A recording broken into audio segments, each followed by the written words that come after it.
अभ्यासी YouTube channel में सभी मित्रों का स्वागत है। सभी वीडियो को मैंने दिन के हिसाब से बनाया है, तो आपको विनती है कि मेरी चैनल में प्लेलिस्ट में देखकर वीडियो को दिन के हिसाब से क्रम अनुसार ही देखें, तो ये विषय समझना आपके लिए आसान हो जाएगा। और चैनल को सब्सक्राइब और वीडियो को लाइक जरूर कर दे। चलिए तो विषय को आगे देखें। છેલ્લા વિડીયોની અંદર આપણે જોયું કે કઈ રીતે jQuery જાવાસ્ક્રિપ્ટની લાઇબ્રેરી છે એને વાપરીને કઈ રીતે જાવાસ્ક્રિપ્ટની અંદર જે એનિમેશન બને છે એના કરતાં વધારે સારું એનિમેશન બનાવી શકીએ છીએ આપણે જોયું। અને આ વિડીયોની અંદર આપણે એ જોવા માંગીએ છીએ કે કઈ રીતે એ jQueryને વેબસાઇટ પરથી ડાઉનલોડ કરવાની અને એને કઈ રીતે આપણા પ્રોગ્રામની સાથે કનેક્ટ કરી શકીએ। તો એ બે બાબત આપણે જોવા માંગીએ છીએ। તો આપણે પહેલાં ગૂગલ ક્રોમ બ્રાઉઝર ચાલુ કરીશું અને જો આ ગૂગલ ક્રોમ બ્રાઉઝરની અંદર અહીંયા ક્લિક કરી અને અહીંયા આપણે લખીશું કે jQuery અને એન્ટર આપીશું એટલે આપણને jQueryની સાઇટ જોવા મળી જશે।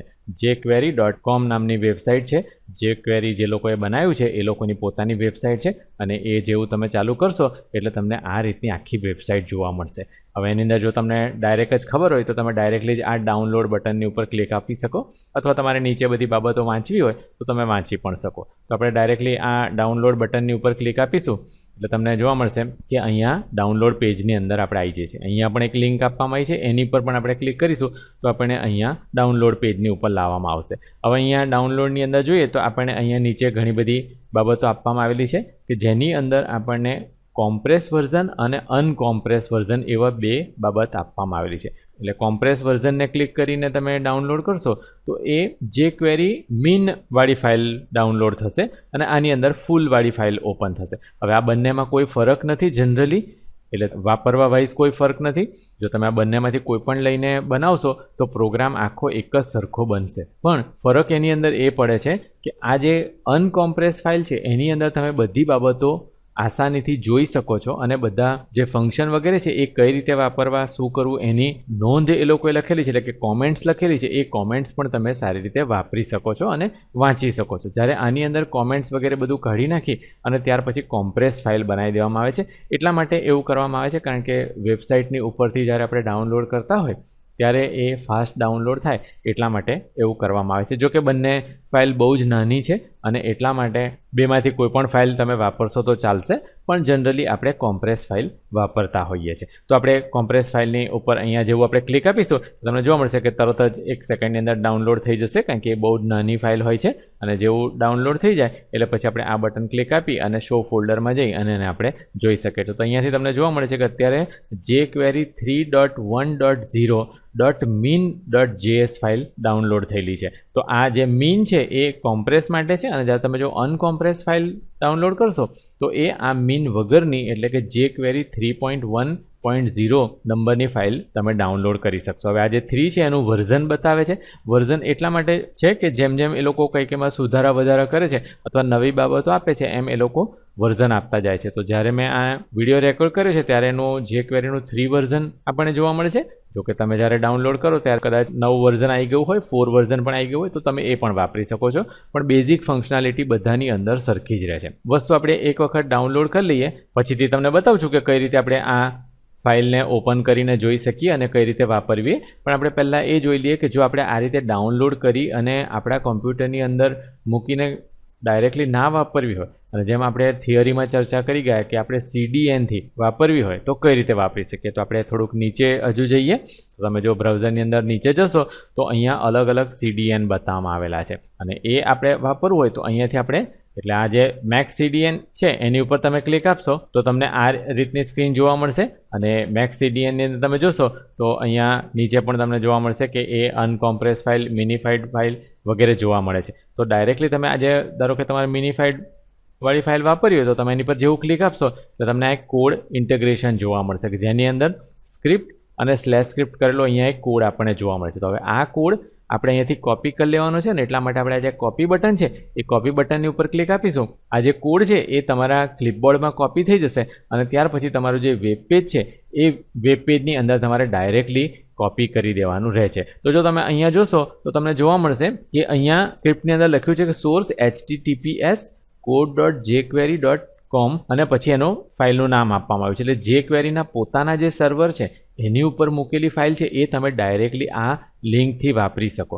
જનરલી આ લિંક એવી હોય છે એ લોકોની કે જે બધા જ વાપરી શકતા હોય છે ને, એટલા માટે આપણે અહીંયાથી કોપી કરી અને આપણા વેબ પેજની અંદર જો પેસ્ટ કરી દઈશું તો ત્યાર પછી આપણે આ જે વસ્તુ છે ને ડાઉનલોડ કરવાની જરૂર નહીં પડે, પણ ડાયરેક્ટલી આપણે વાપરી શકીશું. તો આપણે એને બંધ કરી દીધું અને હવે આપણે પાછા જઈએ અહીંયાથી અને આપણે જોઈએ કે જો બીજાનું CDN આપણે વાપરવું, એટલે જે ક્વેરીવાળાનું આપણે CDN ના વાપરવું હોય અને આપણે બીજા ગૂગલ કે વગેરે વાપરવું હોય તો આપણે હજુ થોડુંક નીચે જઈશું. અહીંયા આપણે જોવા મળશે બે વસ્તુ, ગૂગલ CDN છે, માઇક્રોસોફ્ટ CDN છે અને બીજાના પણ CDN છે. જેમ કે ગૂગલ CDN પર તમે ક્લિક આપશો તો તમને આ રીતની લિંક જોવા મળશે કે વર્ઝન 3 માટેની આ લિંક છે, વર્ઝન 2 માટેની આ લિંક છે. તો તમારે જો આ વાપરવું હોય તો ડાયરેક્ટલી અહીંયાથી તમે સ્ક્રિપ્ટ અને /સ્ક્રિપ્ટ વચ્ચેનો કોડ છે એને આમ સિલેક્ટ કરી અને ડાયરેક્ટલી કોપી કરી લઈ શકો અને તમારા વેબ પેજની અંદર ડાયરેક્ટલી એને પેસ્ટ કરી દઈ શકો. આપણે પાછા જઈએ અને એ જ રીતે આપણે જો માઇક્રોસોફ્ટનો લિંક પર ક્લિક આપીશું તો માઇક્રોસોફ્ટની અંદર પણ અહીંયા બધી લિંક આપવામાં આવેલી છે. તો એ લિંક ડાયરેક્ટલી તમે અહીંયાથી કોપી કરી લઈ શકો અને કોપી કરીને તમારા વેબ પેજની અંદર તમે નાખી દઈ શકો. તો આ રીતે આપણે જે CDN છે એનો પણ ડાયરેક્ટલી આપણે ઉપયોગ કરી શકીએ છીએ.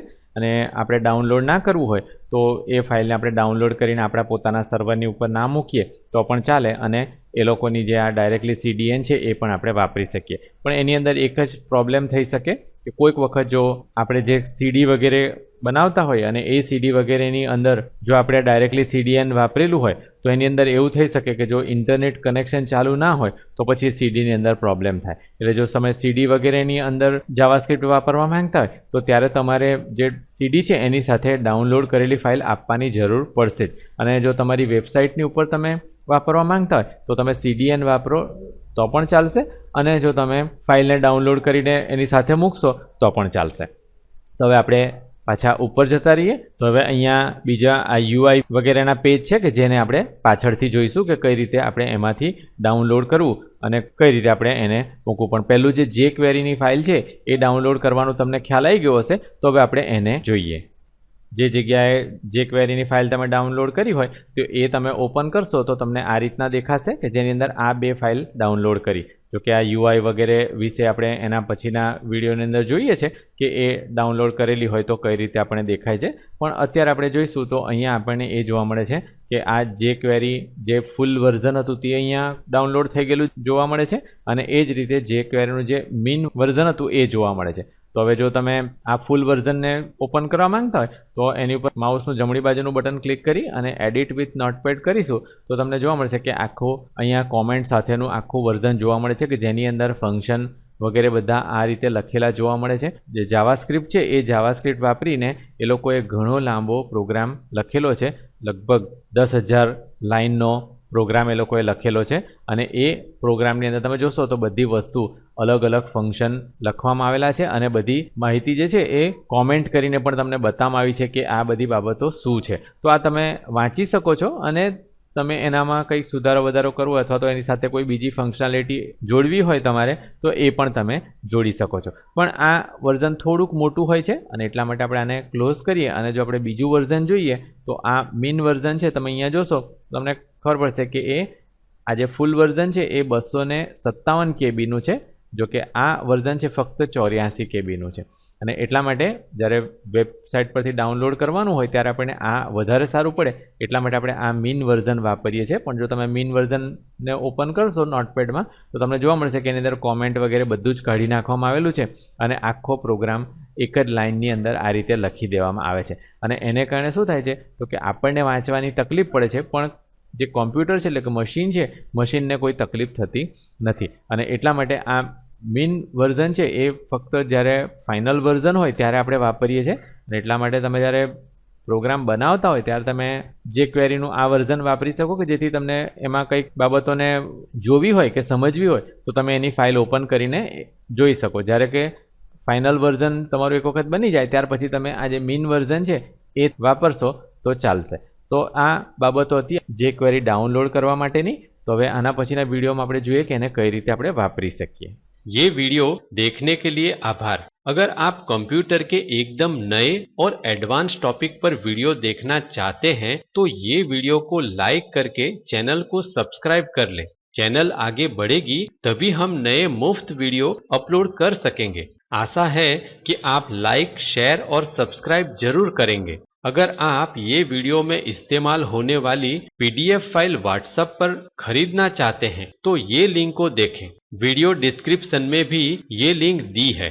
धन्यवाद।